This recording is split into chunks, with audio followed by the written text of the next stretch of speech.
Hello guys, welcome back to education IQ। I hope आप सब अच्छे होंगे। तो आज का जो हमारा द हिंदू एडिटोरियल आर्टिकल है वो है a GM crop decision that cuts the mustard. अब ये जीएम क्या है? Genetically modified crops.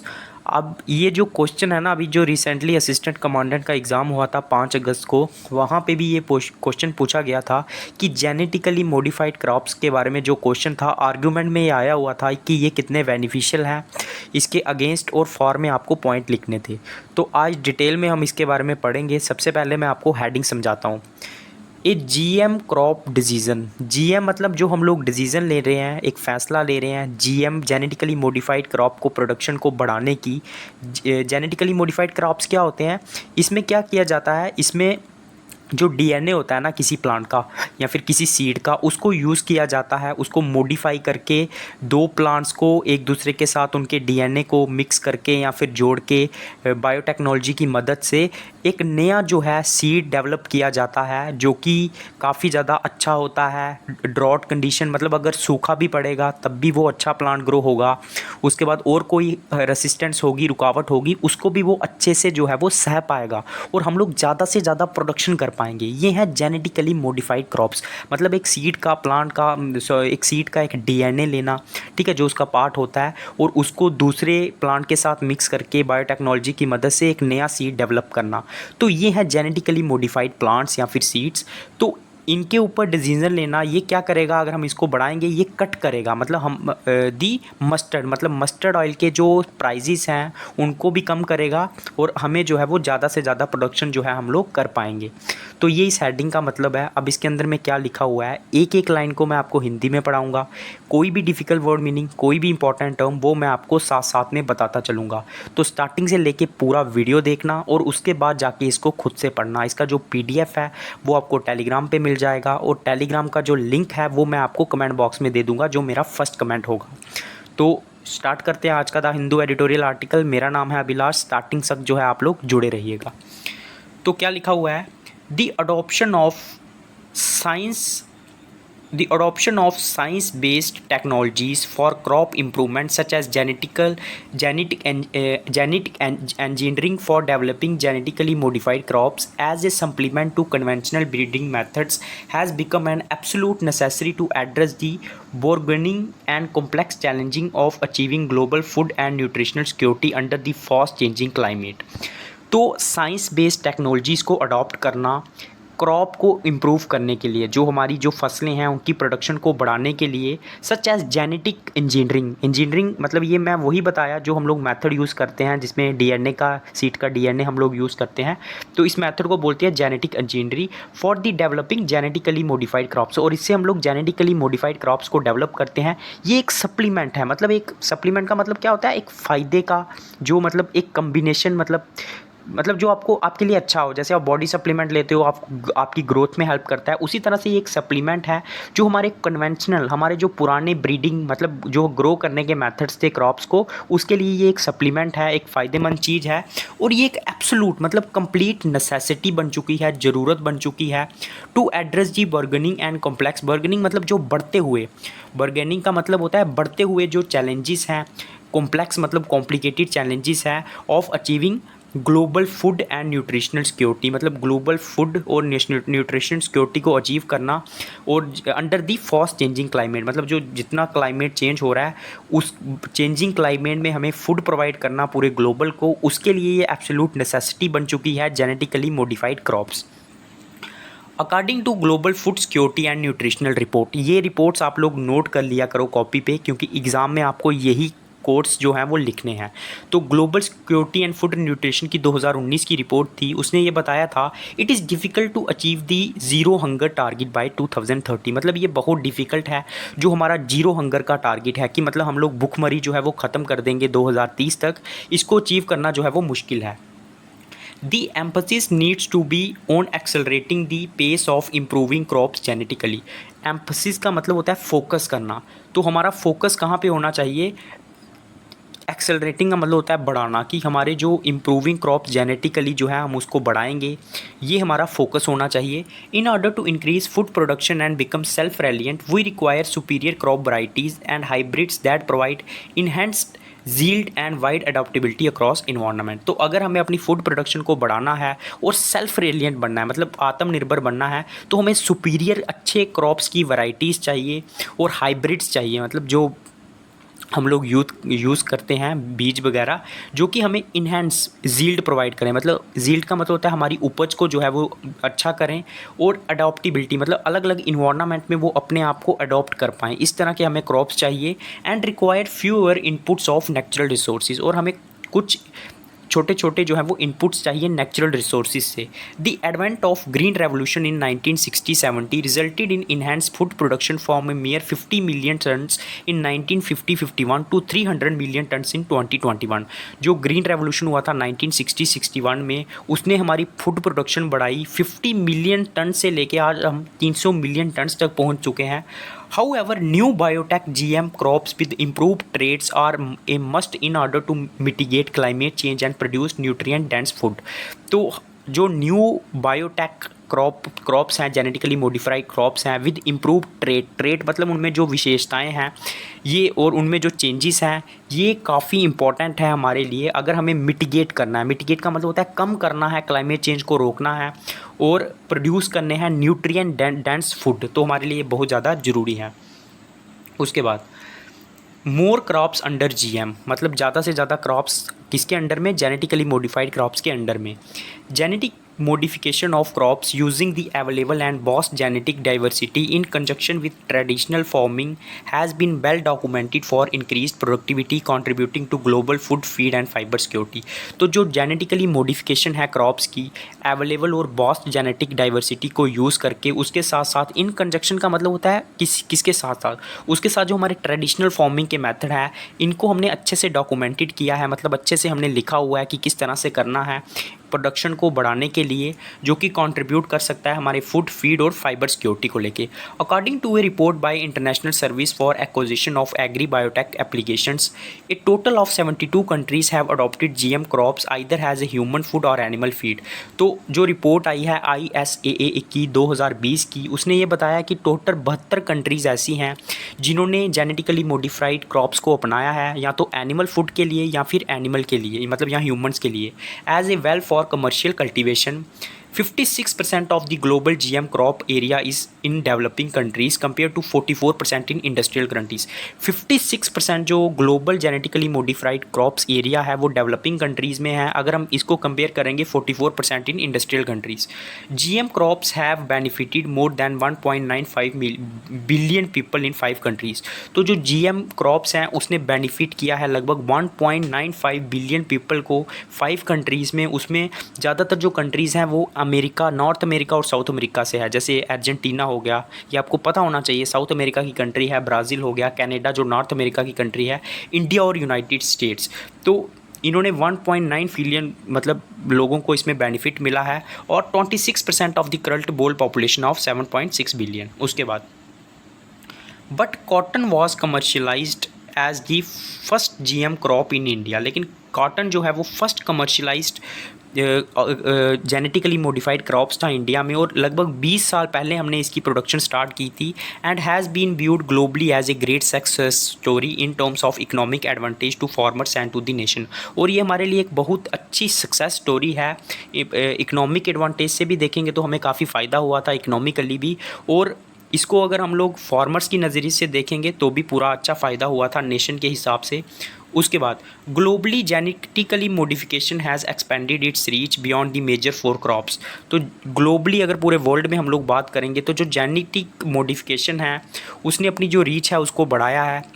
जो मेजर 4 क्रॉप्स होते थे मेज़, सोयाबीन, कॉटन एंड कनोला, उसको देख के अभी और भी ज़्यादा क्रॉप्स जो हैं वो बढ़ रहे हैं to other economically important food crops for various traits such as insect and herbicide resistance. मतलब उनको हर्बिसाइड का मतलब होता है जो हम लोग वो मतलब जब अनवांटेड क्रॉप्स जो ग्रो होते हैं उनको मारने के लिए जो हम यूज़ करते हैं ना क्या बोलते हैं उसको, मतलब जो हम लोग स्प्रे यूज़ करते हैं उसको बोलते हैं हर्बिसाइड रेसिस्टेंस। तो इस तरह के ये इंसेक्ट के लिए और हर्बिसाइड रेसिस्टेंस के लिए इस तरह के प्लांट्स भी जो है हम लोग ग्रो कर रहे हैं, मतलब जिनको उन सब चीज़ों से फ़र्क ना पड़े। उसके बाद climate resilience and nutrition quality improvement, मतलब क्लाइमेट रेजिलियंस भी हों, वो क्लाइमेट से भी मतलब स्ट्रॉन्ग हों।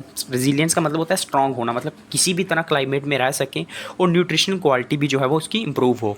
Global economic gains contributed by GM crops have amounted to 2 to 4 billion in economic benefits to more than 16 million farmers, 95% of whom are from developing countries. Further, GM food crops since adoption in 1996 globally have been proven for their biosafety for the last 25 years. तो जो global economic gains हैं जो कि हमें genetically modified crops ने दिए हैं 1996 से लेकर 2026, उन्होंने लगभग 2249 बिलियन जो है इकोनॉमिक इतने पैसों का हमें बेनिफिट्स दिया है लगभग 16 मिलियन फार्मर्स को, और 95% जो फार्मर्स हैं उसमें वो डेवलपिंग कंट्रीज़ के हैं।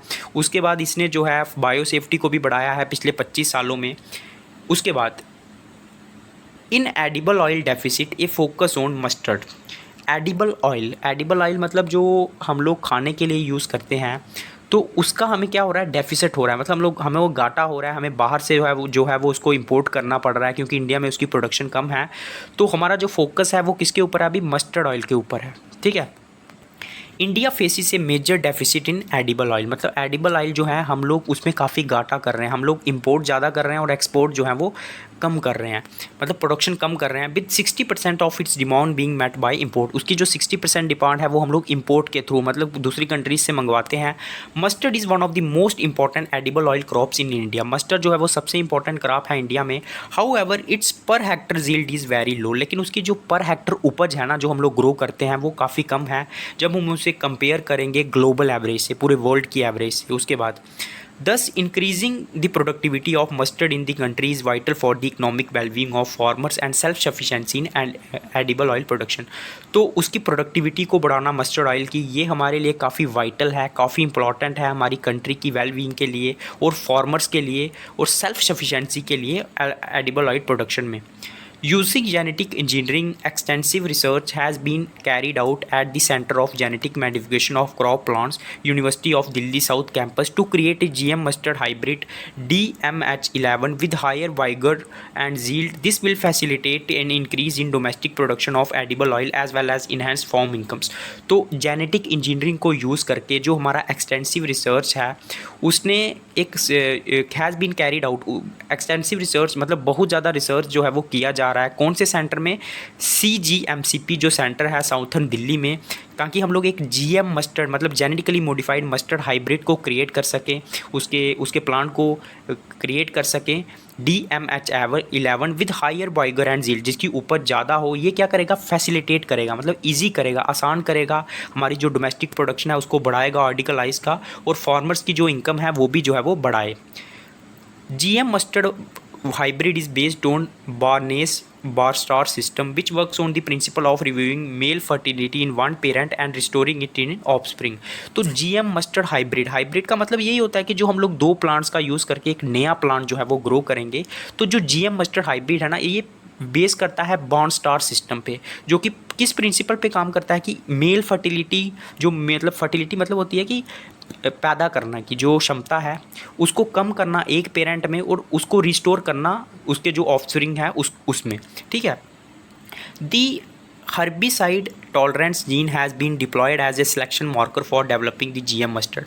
तो जो हर्बिसाइड टॉलरेंस है जीन है, मतलब हर्बिसाइड टॉलरेंस मतलब जो छोटे छोटे जो प्लांट बीच बीच में उगाते हैं प्लांट्स के, ठीक है, जब आप प्लांट्स उगाते हो तो उसमें छोटा छोटा घास उगाता है, तो वो क्या करता है, डिस्टर्ब करता है, तो उसके प्रति जो है वो टॉलरेंस रखना, मतलब उससे आपको नुकसान ना होना, इस तरह की चीज़ों को डिप्लॉय किया जा रहा है, रखा जा रहा है सिलेक्शन मार्कर फॉर डेवलपिंग, ताकि हम लोग GM मस्टर्ड को डेवलप कर सकें उस तरीके से। उसके बाद while the use of herbicides in herbicide tolerant HT crops has an advantage in terms of saving soil moisture and nutrients. इससे हम लोग क्या करेंगे, हमारा सॉइल न्यूट्रिएंट्स भी सेम रहेगा। Besides effective weed control, the herbicide tolerance gene is GM mustard is primary used for selecting genetically transformed limes and for hybrid seed production। और इसे हम यूज़ करेंगे, ठीक है, किसके लिए, सेलेक्ट करने के लिए जो ट्रांसफॉर्म लाइन्स हैं और जो हमारा सीड प्रोडक्शन होगा उसको यूज़ करने के लिए। एडिंग सेल्फ रेलियंस, एडिंग का मतलब होता है मदद करना। तो कैसे हम लोग आत्मनिर्भर बन सकते हैं और ये हमारी कैसे हेल्प कर सकता है जेनेटिकली मॉडिफाइड क्रॉप्स आत्मनिर्भर बनने के लिए। On October 25, 2022 the genetic engineering appraisal committee of the ministry of environment forest and climate change of government of India made a landmark decision of approving the release of DMH11 and its parental line for cultivation. अक्टूबर 2022 को जो genetic engineering appraisal committee है उसने approve किया था, हमारे जो government की है इन्वायरमेंट फॉरेस्ट और क्लाइमेट चेंज की, एक लैंडमार्क डिसीजन दिया था और अप्रूव किया था कि हम लोग DMH11 जो है उसको अप्रूव करेंगे कल्टीवेशन के लिए। This will help boost vibrant genetic engineering research sector in the country and enable the generation of new crop varieties with improved traits। ये हमें हेल्प करेगा जेनेटिक इंजीनियरिंग रिसर्च को कि वो नए क्रॉप्स वराइटीज़ के अलग अलग वराइटीज़ के ग्रो कर सकें। As the mustard varieties in India have a very narrow genetic base, a decision by GEAC to allow Bonstar system based hybrid production in mustard paved the way for the breeding of mustard hybrid not only for higher yield but also to ensure resistance to disease and improve oil quality। तो ये जो decision लिया गया GEAC के द्वारा कि वो बॉन्स्टार system को अलो करेंगे जिसके थ्रू हम लोग जो है वो जेनेटिकली मॉडिफाइड मस्टर्ड जो प्लांट है उनको ग्रो कर सकेंगे। ये हेल्प करेगा हमारी जो है मस्टर्ड ऑयल को ग्रो करने में, उसकी उपज को बढ़ाने में, हायर यील्ड में, और उसको जो है वो बीमारियों से भी बचाएगा, रेसिस्टेंस प्रोवाइड करेगा, रुकावट पैदा करेगा बीमारियों से, हायर यील्ड क्वालिटी से।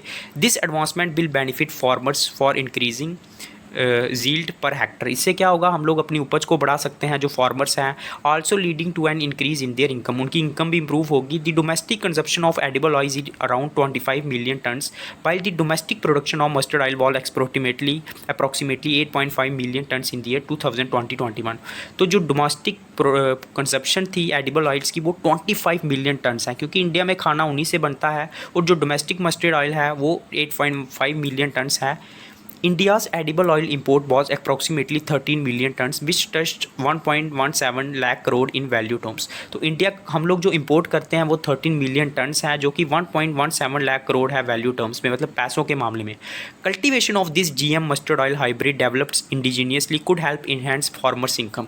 तो अगर हम इनका कल्टीवेशन करेंगे GM मस्टर्ड हाइब्रिड ऑयल का, मतलब जेनेटिकली इनको प्रोड्यूस करेंगे इंडिजीनियसली, मतलब अपनी कंट्री में, तो ये हेल्प कर सकता है फार्मर्स की इनकम को इन्हेंस करने में, बढ़ाने में, और ऑयल इंपोर्ट का जो हमारा बर्डन है उसको भी कम करेगा। हम लोग कम ऑयल इंपोर्ट करेंगे और हमारी जो मस्ट नीडेड सेल्फ रिलायंस है, मतलब खुद पे डिपेंड होने की जो क्षमता है उसको बढ़वाएगा।